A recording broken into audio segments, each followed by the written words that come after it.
over this Christmas break, or the December period, I guess. Game week 20, this is. I appreciate this might go up a little bit late, and we're already partly into 21, but this was the first chance I got to record this video, so we did badly, but it was almost catastrophic. So I got 45 points in the end, which is 5 less than average, which is not great, but when you consider that nearly 30 of those points came in the last game of the day with 2 of my players, then you will see that it could have been absolutely terrible. So you can see like Lloris 1, Van Dijk 2, Trippier, Alderweireld, Shaqiri, Richarlison, Philippe Hansen was the captain. He let me down. Aubameyang and Lacazette. It was only Pogba and Rashford that saved the day for me and got me a reasonable score. Otherwise, if they'd have just got 2, that's I would have had my lowest ever score, without a doubt. But we'll get into the Man United game shortly. But going through the results, Brighton ended up beating Everton. Brighton are doing alright. Everton are not doing so alright. Very, very mid-table from Everton. Very terrible form right now. I think that, to be fair, this takes into account them losing to Leicester today, as I record this on the 1st. But yeah, just bad at the minute. You beat Burnley 5-1, but I don't know. Everton, very odd side for me. I don't think. Put it this way, I think if they finish up where they are now, they would be seriously disappointed. Because they've spent a lot of money the last couple of seasons, and that's not where they want to be, is it? You don't want to have Watford, Wolves, and Leicester above you. Everton should at least be 7th, in my opinion, with the money they've spent. Fulham with a very hard-earned victory at Huddersfield, at home to Huddersfield, in a massively important game for them. Now they did go and lose in the end to Arsenal today, but that's a big win. You're going to lose the likes of Arsenal, but if you beat the teams around you, that's what you have to do to stay up. Huddersfield are 4 points adrift in the bottom. I don't know what they're going to do. I don't know if they're going to get rid of their manager. I mean, usually managers are the first ones to go, but then again, I think Wagner's done nothing wrong and doesn't deserve to be fired in any way.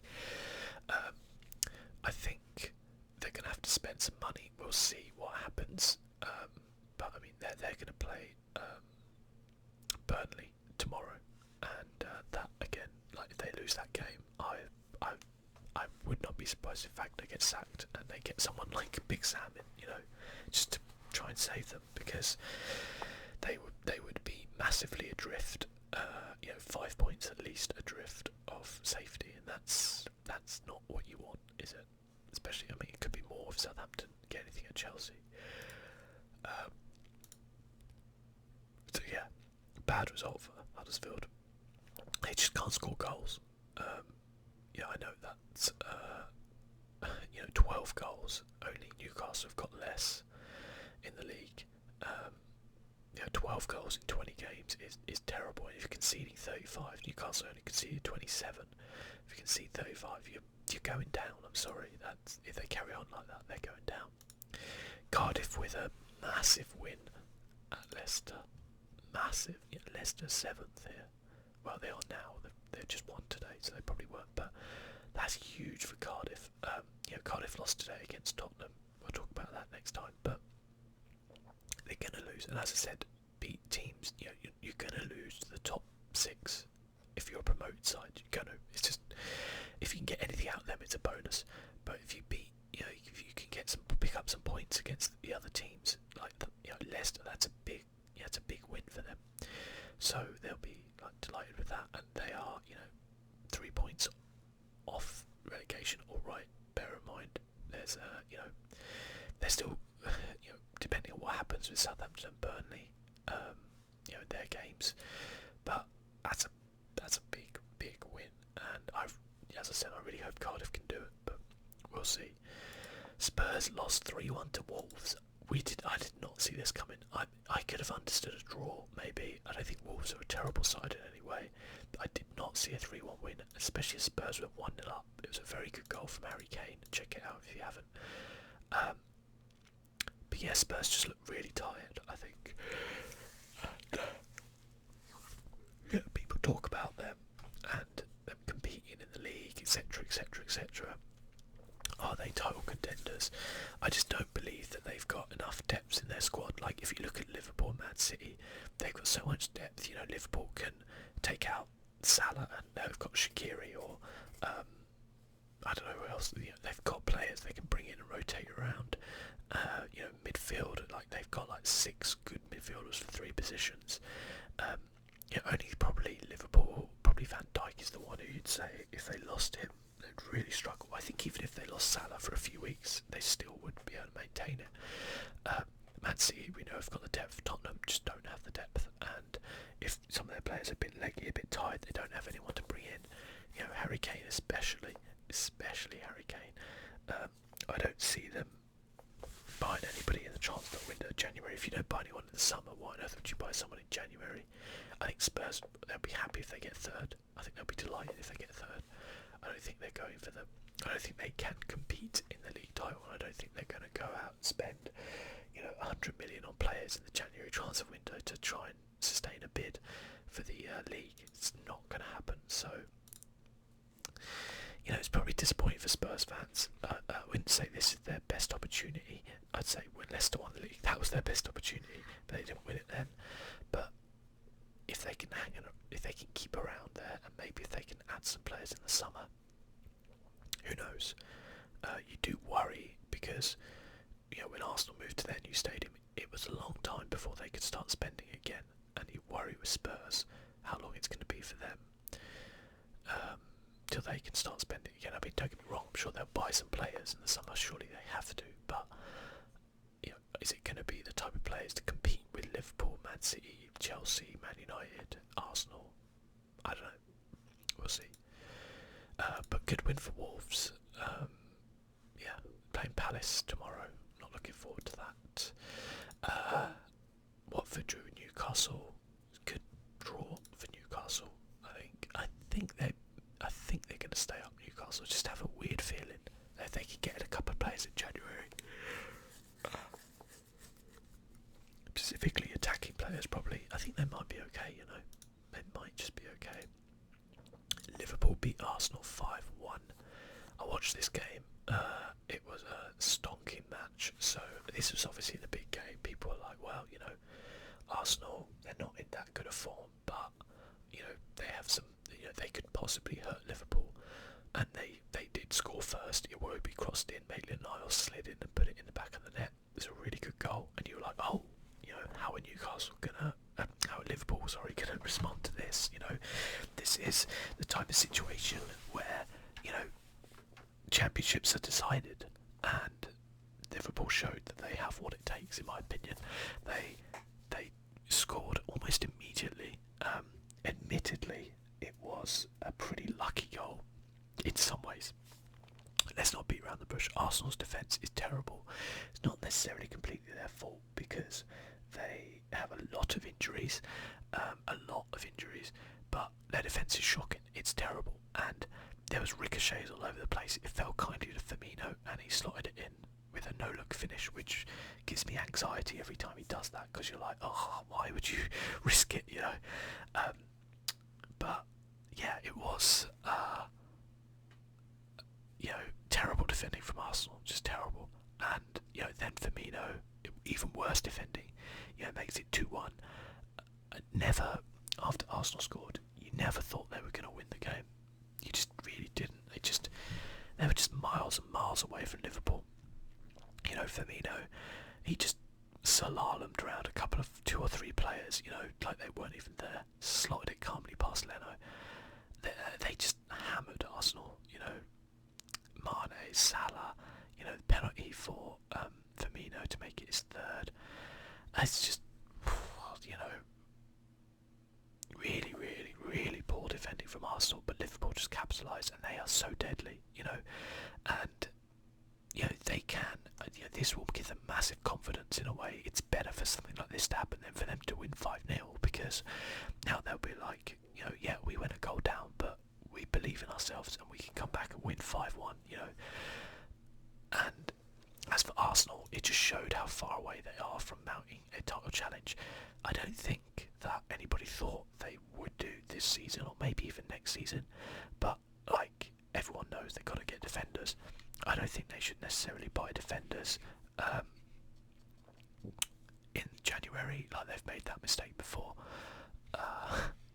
Andre Santos, I think is his name, but at the end they've got to prioritise some targets for the end of the season.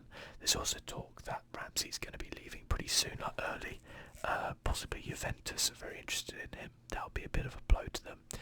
With a resurgent Man United, could Arsenal drop down to 6th? Possibly. I don't know. At the end of the day, they won 4-1 today against Fulham. And Aubameyang and Lacazette, I think, are still two of the best strikers in the league. So I think Man United will have their work cut out to, get back up there. But I mean, that defence at Arsenal, compare it to the others here.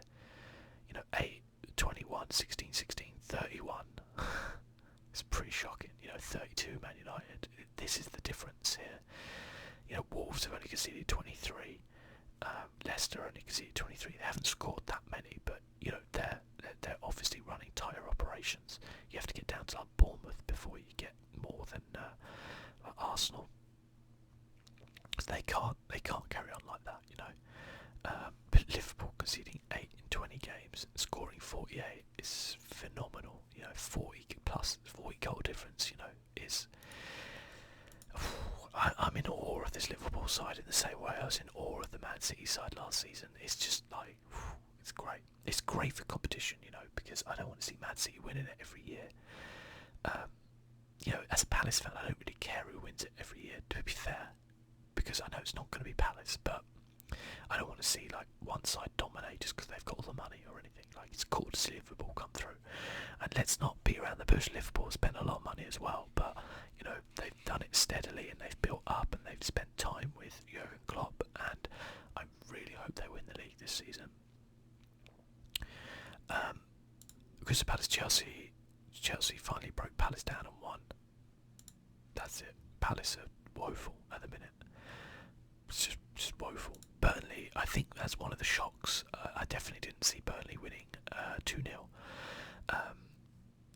Maybe getting a draw or something, but West Ham are like Everton. They blow hot and cold. One minute they're on it, the next minute they're terrible. That's terrible from Everton here, though. By the way, that's really bad. They're free fall at the minute. But fair play to Burnley. Maybe they can get themselves out. I think it's difficult, because Southampton have had a bit of a boost. They did end up losing to Man City. No disgrace there, to be fair. Probably totally expected. They've got Chelsea next. It's going to be a real tough game for them again. But if they can beat the teams around them, then they stand a chance, don't they? So I don't know really from there what's going on. All I know is West Ham and Everton have been massively disappointing this season. I think West Ham have looked a little bit better because they had that terrible start and they've seemed to have recovered a bit, but they're still a very Jekyll and Hyde team. Like the teams they've lost to, Watford and Burnley, they shouldn't be losing to teams like that if they want to try to, get this like 7th or 8th position. They're, it's not really good enough. There is just like a mile gap between, probably at the minute the top 5 at least and the rest. Man United, I think, are going to come back into it, and just the difference and breaking into that top 6 is just, I don't know if any other team's going to be able to do that, because they just don't seem to be able to get any consistency. Southampton with nearly causing a bit of an upset, I guess. I think they go. It was 1-1, I think, at one point, and people were like, "Oh, Man City!" Oh. But they won, and they've had a terrible December. Really, they've got Liverpool on the 3rd of January. That is now, I think, the biggest game of the season. I think Man City have to win that game to stand a chance of winning the league. I know it's really early. Points can be dropped, especially when the Champions League comes back, etc. But I feel like, if they draw, Liverpool are still 7 points ahead. If Liverpool win, it's 10 points. That's a massive gap. If Man City win, it's 4 points, and that's not a massive gap. I know I've just kind of been really obvious with the maths there, but you get what I'm saying. It's not as it's a massive game. It is truly massive, that game, and you would expect Man City to beat Southampton comfortably. They just about did that. I think Liverpool will be favourites going into this game, rightly so. I think they really could. I wouldn't bet any money on them winning, but they really could win. So we'll see, I guess. Man United kind of coming back. Pogba 2 goals and an assist. Rashford a goal and an assist, and making light work of Bournemouth, who again are kind of in free fall, but yeah, I don't know. People are kind of looking past Bournemouth, but they've got to pull their socks up a little bit if they want to try and get a mid-table finish. There's rumours that they might be losing Callum Wilson to Chelsea in January. That would be a massive blow to them.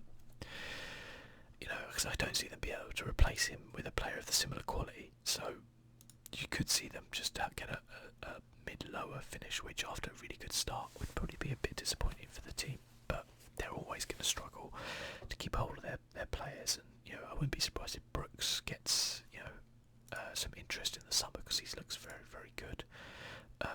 Scored 5 goals, a couple of assists, and just looked an all-round quality player, to be fair.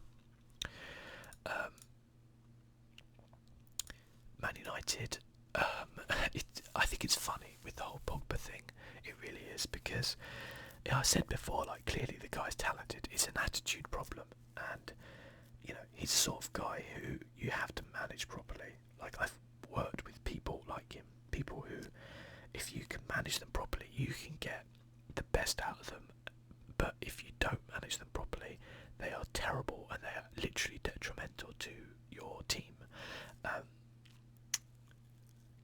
And obviously Solskjaer, whether or not he's managing him properly or Pogba's kind of doing this despite Mourinho, he's kind of turning up to be like, see, this is what I can do. You never trusted me, or you never kind of believed in me, but this is what I can do, sort of thing.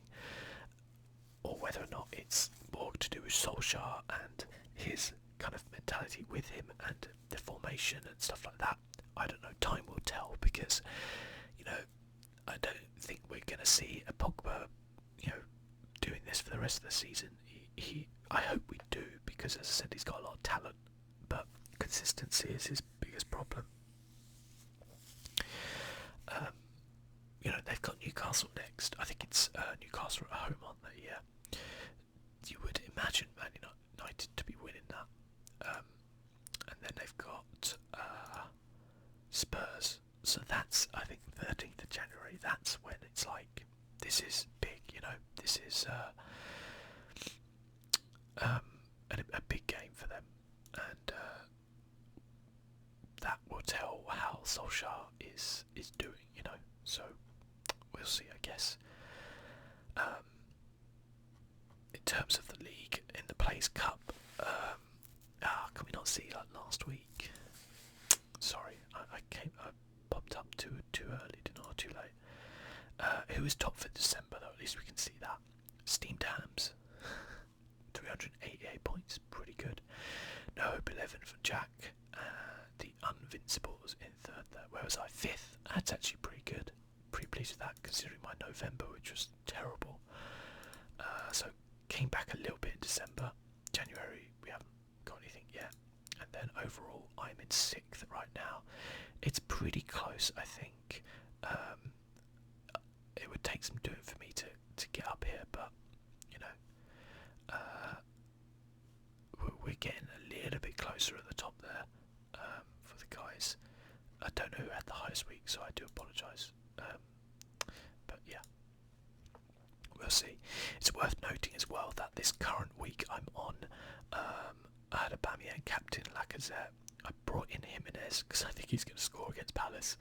And I got clean sheets all round from my Spurs players. And I'm already on 45 points. And I was on 45 for the total of last week. And I've still got 1, 2, 3, 4, 5 players left to play. So yeah, I think we might be okay. I don't think I'm going to get a lot. I don't think Van Dijk's going to keep a clean sheet, so I don't expect a lot there. I think Jorginho is not going to get me many points there, but these three could get me a few. So I'm hoping I could get in the 60s at least. We'll see. It's never going to be 100 points, is it? I'll live long on that week. That was a good week. But anyway, guys, thank you so much for watching. Let's just have a look. I think the highest points. Who did they have? Rashford captain, Pogba, Salah, Firmino, Kane, Kante, Alonso, Luis, Robertson, Decor, Fabianski. Oh, Bolly on the bench. Did I use bench boost? Is that bench boost? Yeah, they did. Oh, and Etheridge with 15. Fair play. A certain amount of luck goes into that, but like fair play. And they were Norwegian. Look at that. Yeah, I guess a bit of a short one, but